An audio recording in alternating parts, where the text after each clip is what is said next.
Europe 1, 7h12, Thomas Soto. C'est l'édito éco de Nicolas Barré, directeur de la rédaction des Échos. Bonjour Nicolas. Bonjour Thomas. Souvent accusé de naïveté dans ses échanges commerciaux avec le reste du monde, l'Europe est en train de changer sa doctrine et c'est un changement majeur. Changement majeur d'abord sur la protection vis-à-vis du dumping étranger. Les États européens vont adopter aujourd'hui de nouveaux mécanismes pour se protéger.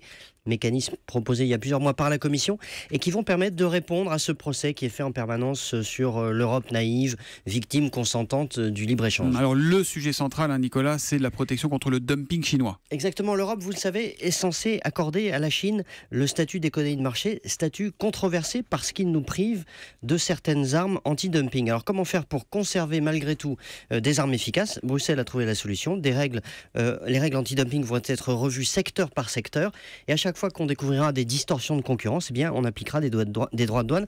On ne cible pas un pays au global, on cible des filières économiques, c'est plus efficace.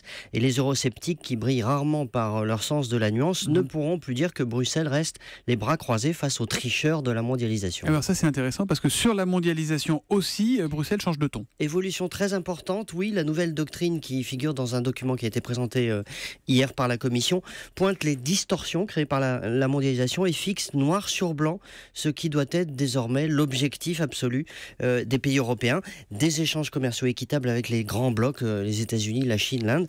C'est un vrai changement de pied, un changement qui colle d'ailleurs au discours d'Emmanuel Macron, mondialisation, concurrence, protection contre le dumping des pays émergents. Eh bien, le nouveau président français, c'est sa chance, arrive aux commandes alors que l'Europe est enfin décidée à bouger sur ces sujets très sensibles dans l'opinion publique. Voilà, l'Europe qui entend peut-être aussi la colère des peuples et la colère exprimée lors de notre présidentielle. C'est exactement cela. La semaine dernière. Merci Nicolas Barré, directeur de la rédaction des Échos, qu'on retrouvera demain. À demain.